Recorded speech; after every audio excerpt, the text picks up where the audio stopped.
거룩하신 하나님 아버지, 오늘도 우리가 하나님 앞에 나와 예배합니다. 주의 말씀 앞에 서서 주의 말씀을 우리에게 명하신 복으로 알고 순종하기를 원하오니 말씀을 전하는 자도 듣는 자도 다 같은 생명으로 충만하도록 역사하여 주시옵소서.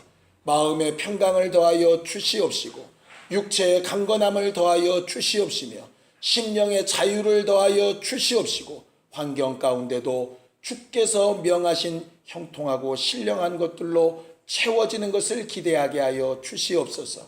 믿음으로 헌금한 손길들 위에 복을 주시고 오늘도 주를 만난 기쁨으로 충만케 되게 하여 주시옵소서. 예수님의 이름으로 기도하였습니다. 아멘. 하나님의 말씀은 요한복음 2장 13절부터 22절까지 말씀을 함께 같이 합독하겠습니다.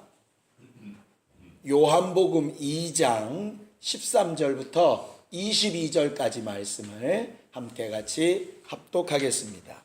함께 읽습니다. 시작. 유대인의 유월절이 가까운지라 예수께서 예루살렘으로 올라가셨더니 성전 안에서 소와 양과 비둘기 파는 사람들과 돈 바꾸는 사람들의 앉은 것을 보시고 노끈으로 채찍을 만드사 양이나 소를 다 성전에서 내어 쫓으시고 돈 바꾸는 사람들의 돈을 쏟으시며 상을 엎으시고 비둘기 파는 사람들에게 이르시되 이것을 여기서 가져가라. 내 아버지의 집으로 장사하는 집을 만들지 말라 하시니 제자들이 성경 말씀에 주의 전을 사모하는 열심이 나를 삼키리라 한 것을 기억하더라. 이에 유대인들이 대답하여 예수께 말하기를 내가 이런 일을 행하니 무슨 표적을 우리에게 보이겠느냐. 예수께서 대답하여 가라사대 너희가 이 성전을 헐라. 내가 사흘 동안에 일으키리라. 유대인들이 가로되 이 성전은 46년 동안의 지었거늘 내가 3일 동안에 일으키겠느냐 하더라. 그러나 예수는 성전된 자기 육체를 가리켜 말씀하신 것이라. 죽은 자 가운데서 살아나신 후에야 제자들이 이 말씀하신 것을 기억하고 성경과 및 예수의 하신 말씀을 믿었더라. 아멘. 우리 하나님은 성전에 거하시는 하나님이십니다. 성전에 거하시는 하나님.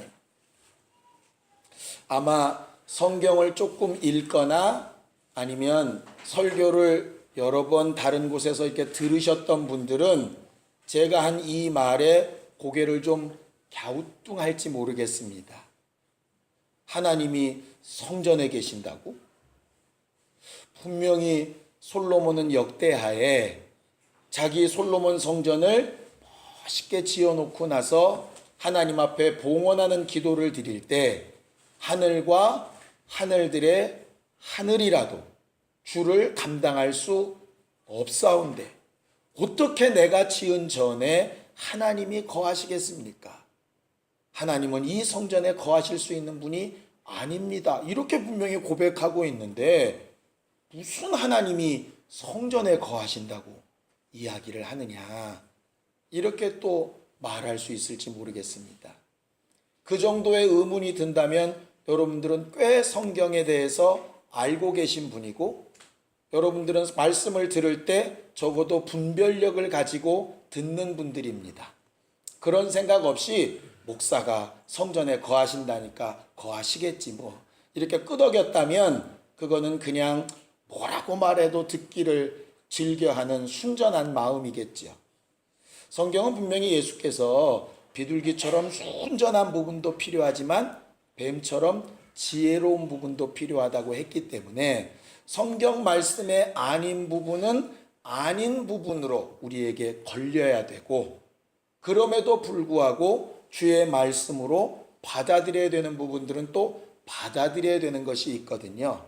근데 무작정 받아들이게 되면 말 그대로 분별력이 없이 막 받아들여서 이게 진짜가 아닌데도 받아들이는 경우도 생기고 아닌 것을 고집 피우고 주장하게 될 때도 간혹 있습니다. 제가 오늘 설교 첫 마디를 왜 이렇게 논란이 될 수 있는 말로 했느냐 하면, 그렇게 생각을 하면서 설교하고 생각을 하면서 주의 말씀을 들었으면 좋겠다 하는 마음으로 드린 것입니다. 이 말은 목사가 틀리나 안 틀리나 좀 보자 이렇게 들으라는 얘기가 아니라, 한 말씀을 들을 때에 다른 말씀이 생각날 수 있는 사람이 되었으면 정말 좋겠다는 거예요. 왜냐하면 성령께서 제 안에서 제대로 말씀하시는 거라면, 여러분들 안에 계신 성령께서 또 다른 말씀을 제대로 생각나게 하셔야 같은 성령이 일하시는 것 아니겠느냐 이 말이죠. 분명히 솔로몬이 말한 것처럼 솔로몬이 지어놓은 성전에는 하나님이 거하실 수 없는 곳이 맞습니다. 그런데 하나님은 분명히 성전에 거하시는 분이에요. 이것을 해결하기 위해서 우리가 먼저 정리해야 될 게 뭐냐면, 성전이라고 하는 게 과연 뭔가, 거기서부터 좀 출발을 해야 됩니다. 성전은 말 그대로 하나님과 만나는 곳, 하나님의 이름을 두고 하나님과 관계를 맺는 곳, 하나님의 마음과 생각을 듣고 우리의 열심과 믿음을 내어 보이고 하는 이런 교제가 있는 곳, 이곳을 가르쳐서 성전이라 이렇게 부르죠. 말 그대로 성전이란 뜻은 거룩한 장소란 뜻이니까요. 거룩한 곳. 그래서 거룩하신 하나님이 만날 수 있도록 허락하신 곳이라 하는 뜻입니다. 성경은 여러 가지 성전에 대해서 곳곳에서 말을 합니다. 우리는 성전의 제일 처음을 솔로몬 성전이라고 얘기하지만, 실상은 솔로몬 성전보다 더 앞선 것이 모세에게 명한 성막이지요. 우리가 흔히 성소라고 하는 성막. 그런데 그 성막보다 더 먼저 하나님을 만난 곳이 있습니다. 거기가 어디냐면 아브라함이 하나님을 만났던 세겜이라고 하는 곳이에요. 그 아브라함보다 더 먼저 하나님을 만났던 장소가 어디냐면 노아의 방주입니다.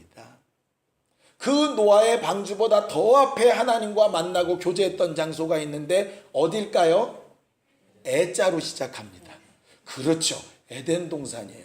우리는 4글자짜리를 앞에 한 글자만 얘기해줘도 다 아는 사람들입니다. 보통 똑똑한 사람들이 아니에요. 에덴 동산도 하나님과 교제하며 함께 거닐었던 성전이었고, 노아의 방주도, 아브라함이 부름을 받아 거하게 되었던 세겜도, 또 모세에게 명하셨던 성막도, 솔로몬의 성전도 다 하나님과 만났던 성전입니다. 성전. 그리고 오늘 지금 예수께서 말씀하시는 이 본문에 사람들이 말했던 이 성전, 46년 동안이나 열심과 헌신을 다해서 지었던 그 성전, 이걸 이제 헤롯 성전이라고 부르는데요. 로마의 멸망당해가지고 예루살렘 성전이 다 무너졌을 때 다시 지은 성전을 얘기합니다. 이 성전도 일종의 하나님의 성전이 맞지요.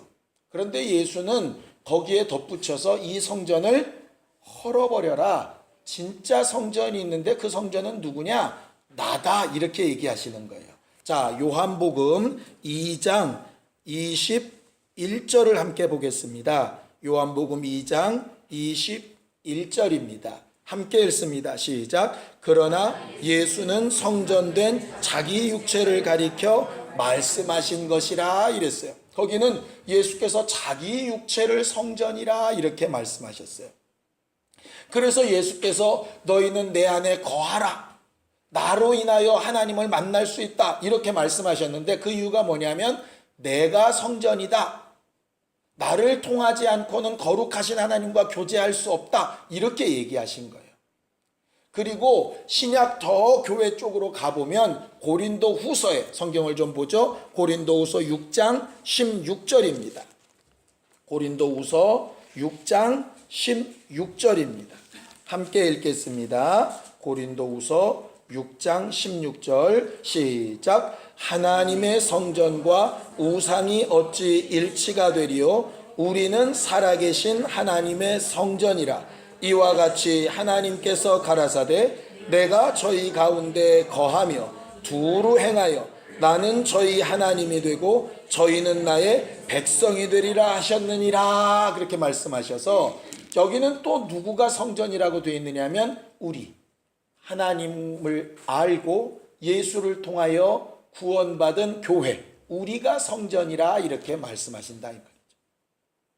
에덴 동산부터 우리에게 이르기까지 하나님을 만나고 교제하는 그 모든 부분을 가르쳐서 다 성전이라고 하는데 그럼 도대체 어떤 게 진짜 성전일까? 이제 그걸 생각해 봐야 되겠죠. 성경은 맨 마지막 요한계시록에 진짜 성전은 이거다라고 아주 못을 확 박아서 얘기하신 것이 있습니다. 요한계시록 21장입니다. 요한계시록 21장 22절을 좀 보겠습니다.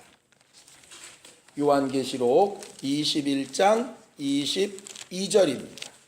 함께 읽습니다. 시작. 성 안에 성전을 내가 보지 못하였으니 이는 주 하나님 곧 전능하시니와 및 어린 양이 그 성전이심이라 이렇게 되어져 있죠. 그러니까 요한계시록 맨 마지막에 뭐라고 얘기하느냐, 지금까지 존재했던 에덴 동산부터 시작했던 수많은 성전들이 있는데 마지막 날 새하늘과 새 땅 하나님께서 우리에게 주실 하나님의 나라에 가봤더니 그런 성전은 보이지 않더라. 왜 성전이 없을까 물어봤더니 하나님과 어린 양 예수 그리스도께서 곧 성전이시더라 이렇게 딱 못을 받고 있는 거죠. 그러니 결국 우리가 지금까지 봤던 수많은 성전 가운데 진짜는 뭐냐, 우리가 오늘 본문에 본 내가 성전이다 하신 그 예수가 계시록에도 말한 그 성전이라 이 말이죠. 그러고 보면 하나님 자체가 성전이시니까 하나님이 하나님 안에 계신다, 성전 안에 계신다는 말이 틀린 말이 전혀 아닌 거죠. 단지 진짜가 아닌 성전은 하나님을 감당할 수가 없기 때문에 에덴도 진짜가 아니고 방주도 진짜가 아니고, 에덴이 진짜라면 우리는 지금 에덴 동산을 찾아야 될 겁니다. 그래서 모든 고고학자들이 성경을 공부하면서 제일 고민하는 문제가 어디냐면 에덴 동산이 어디냐 이거예요. 그래서 무슨 사해바다 밑바닥이다, 무슨 유브라데강 저 꼭대기 있는 데다, 아니면 노아의 방주가 있었던 아라랏산이다, 뭐 이렇게 자꾸들 이야기하는 거예요. 또 맨날 그런 거 해외 토픽에 나오지 않습니까? 위성으로 찍었더니 히말라야 어디쯤에 바의 모습에 딱 보이는데 그게 노아의 방주라고. 그거 왜 찾겠습니까? 그걸 이제 성전이라고 착각하면 그런 걸 찾는 것이죠. 모세의 성전이 없어진 이유도 그것 때문입니다. 그 성막이 지금까지 남아있지 않고 법궤가 남아있지 않아요. 왜? 그건 진짜가 아니니까. 우리가 지금까지 늘 배워온 대로 진짜는 진리라고 하는 것인데 진리는 변하지 않고 없어지지 않아야 하는 것이라 이 말이죠. 결과적으로 변하고 없어지는 것은 진짜가 아닌 거죠. 그래서 우리가 육체로 존재하지만 이 육체가 진짜가 아니라고 하는 것은 이 육체는 언젠가 때가 되면 흙으로 돌아가서 썩어 먼지가 될 것이기 때문에 육체는 진짜가 아니고 진짜는 그 안에 있는 영혼이라고 말을 하는 겁니다. 결과적으로 이것을 성경은 다른 말로 뭐라고 부르냐 하면 비유와 실상이라고 불러요. 실상이 변하지 않는 진리라고 하는 뜻이고요. 비유라고 하는 것은 있다가 사라질 것, 이해를 돕기 위하여 잠깐 보여주는 것이라 하는 뜻입니다. 마치 우리가 찾아가야 될 집이 실상이라면 그 집을 찾아가는 약도나 네이버 지도나 내비게이션에 나타난 화살표는 비유와 같은 것이라 이 말이죠. 자, 성경을 또 보죠. 히브리서 9장 9절에서 10절입니다. 히브리서 9장 9절에서 10절입니다. 함께 읽습니다. 히브리서 9장 9절에서 10절 시작. 이 장막은 현재까지의 비유니 이에 의지하여 드리는 예물과 제사가 섬기는 자로 그 양심상으로 온전케 할 수 없나니 이런 것은 먹고 마시는 것과 여러 가지 씻는 것과 함께 육체의 예법만 되어 개혁할 때까지 맡겨둔 것이니라 이렇게 돼 있죠. 그리고 그 뒤에 9장 24절에 보면 그래서 예수님은 손으로 만든 가짜 성소에 들어가신 것이 아니라 참 성소 하늘에 들어가시면서 그곳에 들어가야 될 방법과 길을 우리를 위하여 예비하신 참 제사장이다 이렇게 말하는 것입니다. 우리가요 자꾸 실상이라고 하는 것을 오해하는 것이 뭐냐 하면요, 우리는 자꾸 눈에 보이는 게 실상이고 안 보이는 게 비유라고 이렇게 착각을 하더라고요. 그래서 믿음의 실상이 뭐냐 그러면 병이 좀 낫고 아니면 문제가 좀 해결이 되고 사람과의 관계가 좋아지고 부도에서 괜찮아지고 시험에 합격하고 뭐 이래야 이게 믿음의 실상이라고 생각을 하더라 이 말이죠. 그런데 성경은 반대로 얘기하거든요. 네가 병 나은 것을 보니, 네가 예수 이름으로 귀신을 쫓은 것을 보니, 네가 방언을 말하는 것을 보니 진짜 하나님의 영이 네 안에, 하나님의 말씀이 네 안에, 하나님의 이름이 네 안에 있다는 것이구나. 그러니까 이 있는 것의 증거로 이게 나타나는 것이지 이게 실상이 아니거든요. 그러니까 뒤집어서 얘기하면 혹 병이 안 나을지라도, 혹 방언을 말하지 못할지라도, 내 문제가 아직 여전히 있을지라도 안에 있는 실상은 다를 수 있다 이 말이에요. 제일 좋은 건 이 실상과 비유가 딱 맞아떨어지면 참 좋은데 어쩔 때는 실상이 먼저 있고 비유가 나중에 오는 경우도 있고요. 마치 예수께서 실상으로 오셔서 비유를 막 들어서 얘기하시잖아요. 사람이 예수를 실상으로 못 보니까 비유로 가르치시듯 이렇게 비유가 나중에 따라오는 경우도 있고요.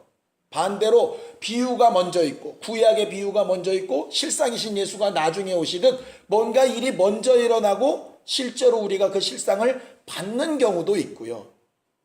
그러니 진짜가 뭔가를 좀 잘 알아야 한다 이 말이에요. 우리는 그 부분을 오해하기 시작하면 신앙생활하기 참 어렵게 됩니다. 하나님께서 나는 사람을 뭐로 취하지 않는다 이렇게 말씀하시지 않으면 외모로 취하지 않는다 이렇게 얘기하세요. 왜냐하면 외모는 비유니까요. 실상은 뭐냐 하면 그 안에 있는 마음, 심령입니다. 그래서 우리가 흔히 이렇게 얘기해요.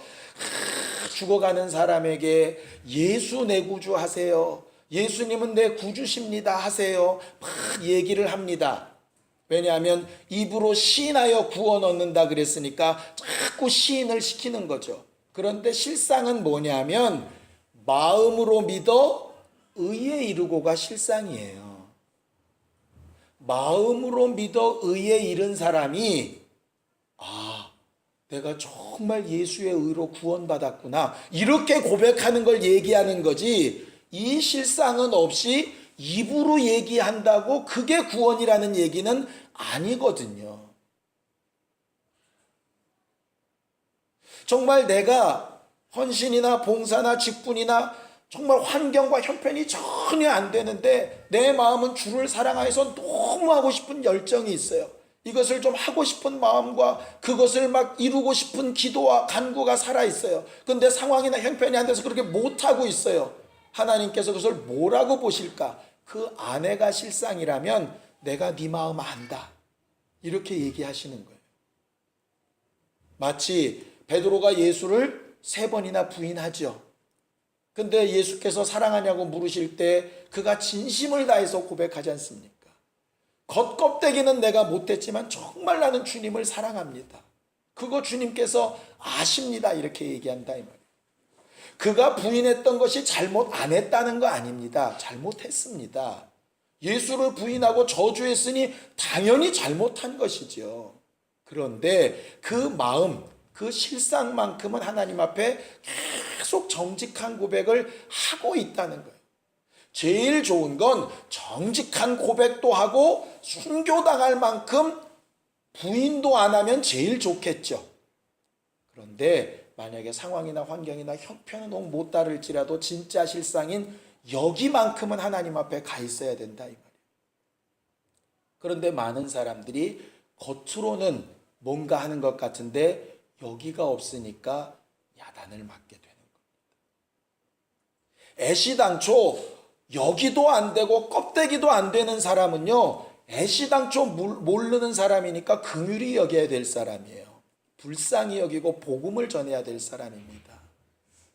마음은 뜨거운데 안 되는 사람은 간단합니다. 내 힘으로 어차피 안 되니까 중보자를 의지하고 대제사장이 된 그를 의지하고 그래서 기도함으로 하나님의 역사를 막 간구하는 그 열정으로 나아가면 되는 문제예요.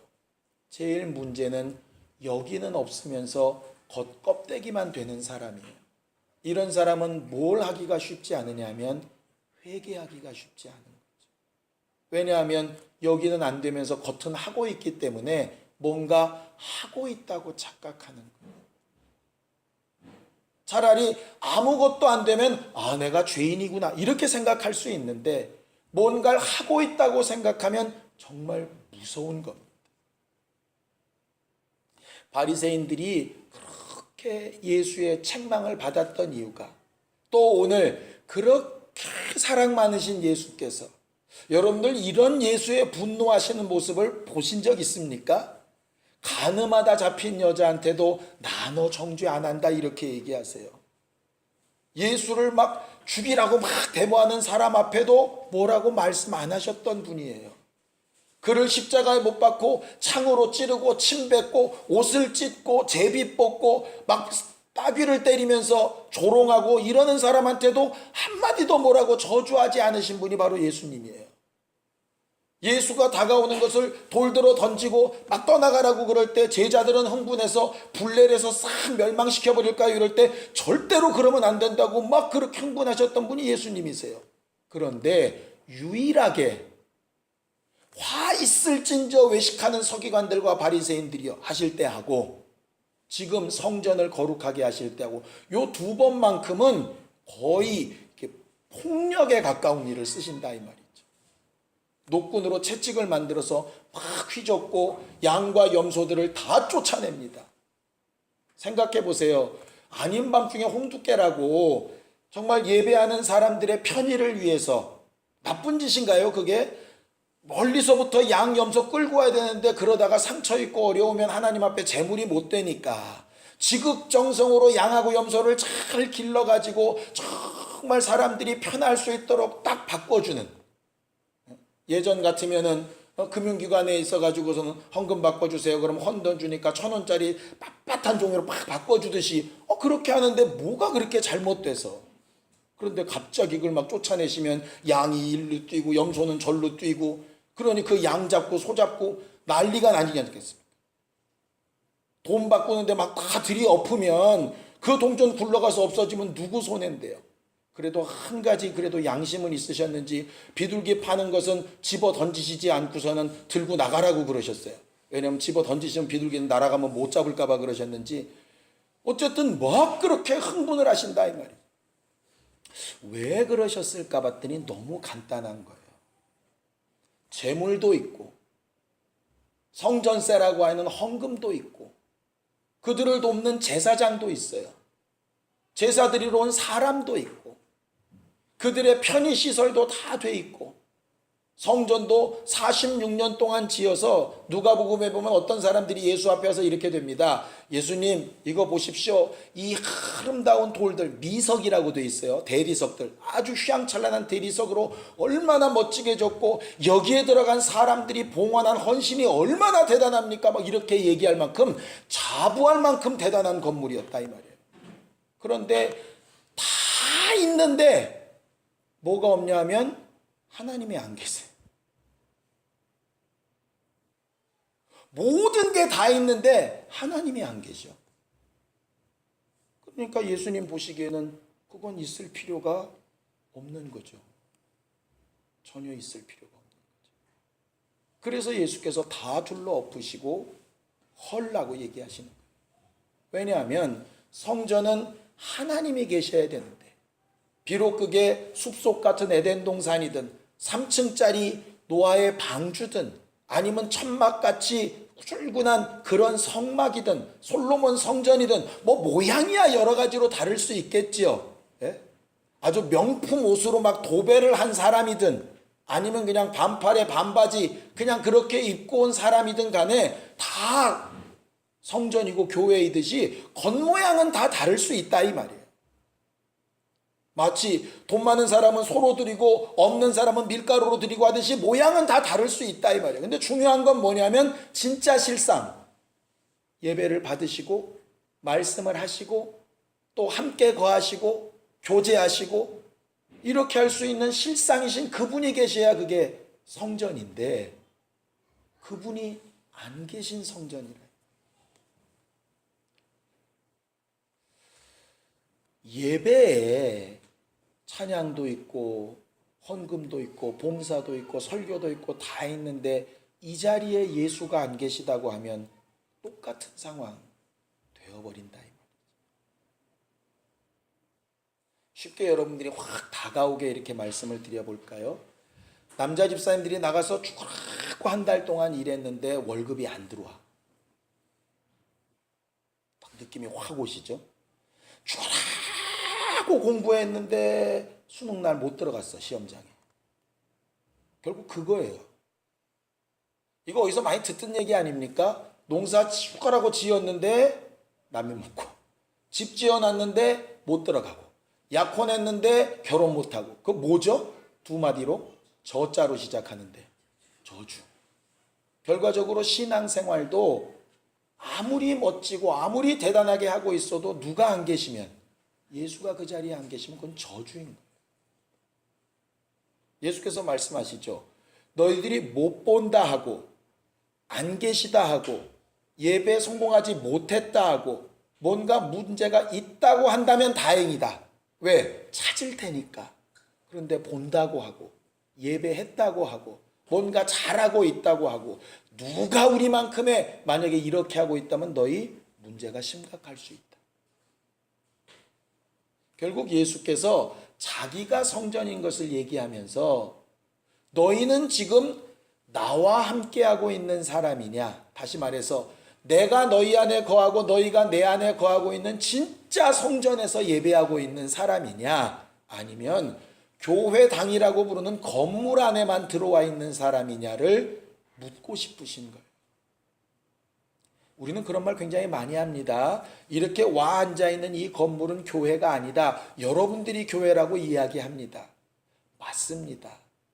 그렇다면 실제로 이 건물에 들어가는 모든 노력이나 수고보다 어디에 들어가는 노력이나 수고가 더 커야 될까요? 여러분들에게 들어가는 노력과 수고가 더 커야죠.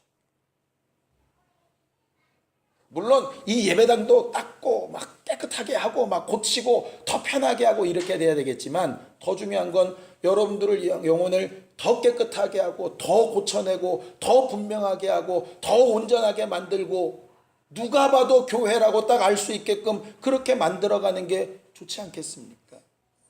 우린 잘 안 잤습니까? 1년 몇 개월 전에는 여기가 학원이었습니다.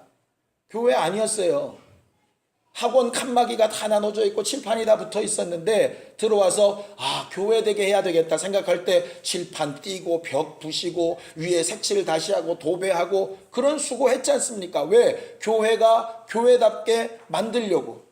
1년 지나서 계속 똑같은가요? 또 새로 붙이고 있던 거 뜯기도 하고 다른 것을 만들기도 하고. 왜? 더 좋게 더 낫게 더 분명하게 교회라고 보이려고. 그렇다면 우리 신앙생활은 어떻게 해야 될까요? 교회가 아니었던 우리가, 하나님이 거하실 수 없는 성전 아니었던 우리가 성전 되기로 했으면 예수의 피로 씻고 닦고 고치고 다시 새로운 가구도 놓고 그것을 한 번 하고 끝나는 것이 아니라 계속 하듯이 지금도 신앙생활은 그렇게 교회답게 만들어가는 게 우리인데, 마치 이 건물 안에 주일날 제대로 엉덩이 붙이고 앉아있으면 제대로 신앙생활하는 것처럼 착각한다면 성전이신 예수 안에 거하는 사람이 아니라 교회라고 하는 비유에 거하고 있는 사람에 불과하다 이 말이에요. 그러면 하나님께서 역사하시는 것과는 거리가 멀게 되는 것이죠. 어떻게 하면 그럼 그 예수 안에 거할까? 너무 간단하고 너무 확실한 방법을 말씀을 하십니다. 자, 요한일서 4장 16절을 함께 보겠습니다. 요한일서 4장 16절입니다. 함께 읽습니다. 요한일서 4장 16절 시작. 하나님이 우리를 사랑하시는 사랑을 우리가 알고 믿었노니 하나님은 사랑이시라. 사랑 안에 거하는 자는 하나님 안에 거하고 하나님도 그 안에 거하시느니라. 이렇게 돼 있죠. 하나님 안에 거하고 하나님도 우리 안에 거하시게 하려면, 우리가 예수 안에 거하고 예수가 우리 안에 거하시게 하려면 어디에 거하라고요? 사랑 안에 거하라. 이렇게 돼 있죠. 사랑 안에 거하는 자는. 그럼 이제 또 한 가지 의문이 생깁니다. 사랑 안에 거한다는 건 뭘까? 그죠? 자, 요한복음 15장 10절입니다. 요한복음 15장 10절입니다. 함께 읽습니다. 요한복음 15장 10절 함께 읽지요. 시작. 내가 아버지의 계명을 지켜 그의 사랑 안에 거하는 것 같이 너희도 내 계명을 지키면 내 사랑 안에 거하리라 그랬어요. 사랑 안에 거해야 하나님이 내 안에, 내가 하나님 안에, 성전이신 그분이 내 안에, 내가 성전 안에 거하는 것인데, 사랑 안에 거한다는 것은 예수께서 뭐라고 말씀하시냐면 내가 아버지의 뭐를 지켜? 계명을 지켜 사랑 안에 거하듯이 이렇게 돼 있어요. 결과적으로 하나님의 말씀을 지켜, 명령으로 알고 지켜, 이런 말입니다. 명령으로 알고 지켜.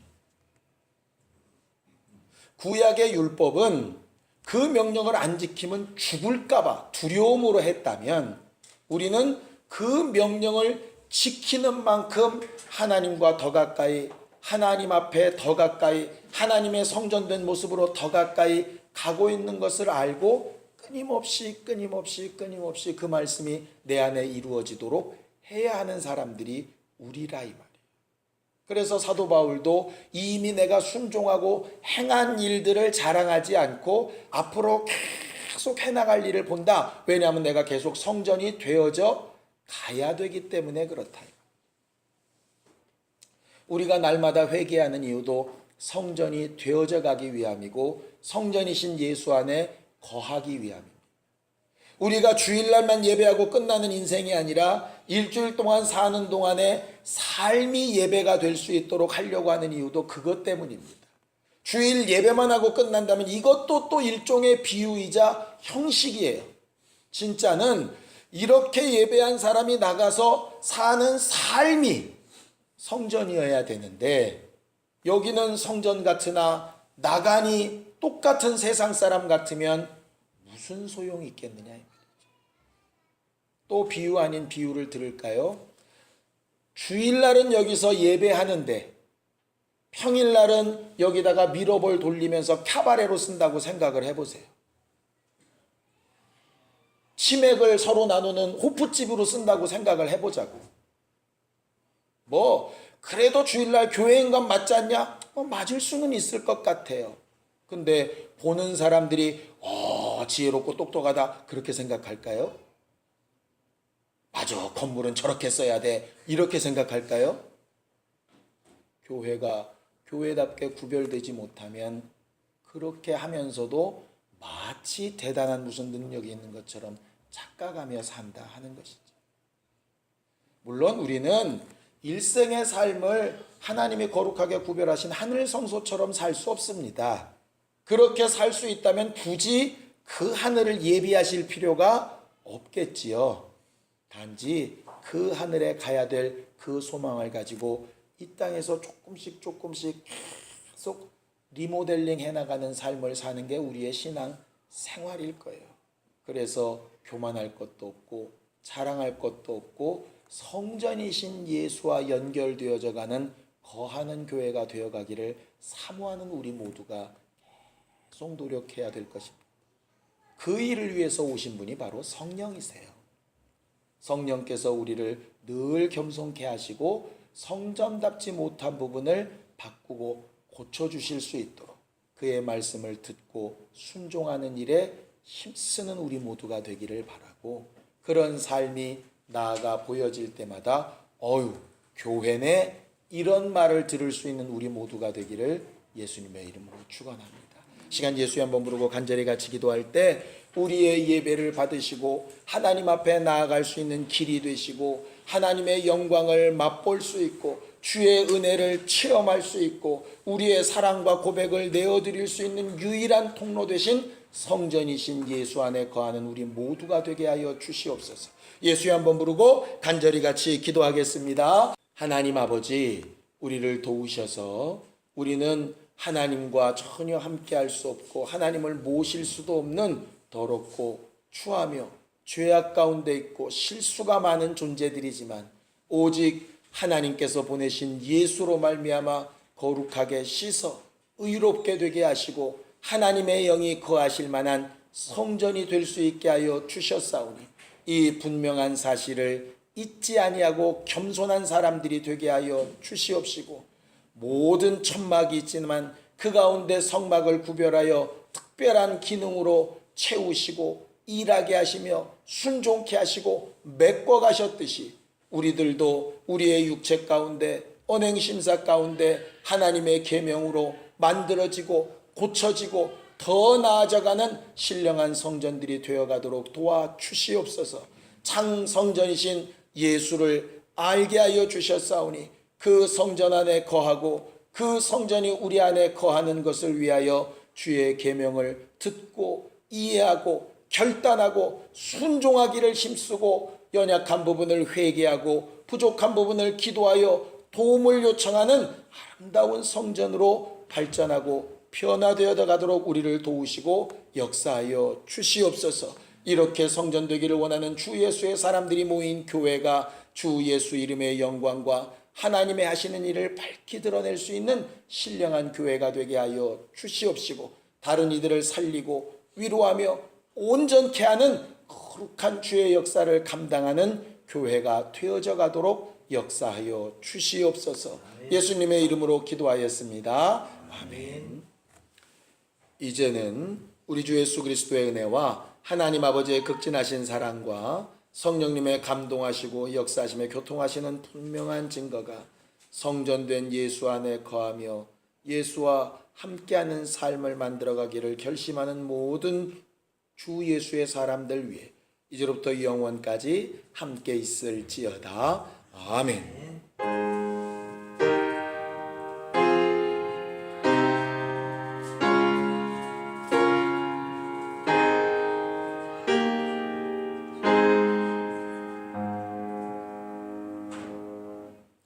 우리 예배 받으신 하나님 앞에 감사의 박수 끝내겠습니다. 수고하셨습니다.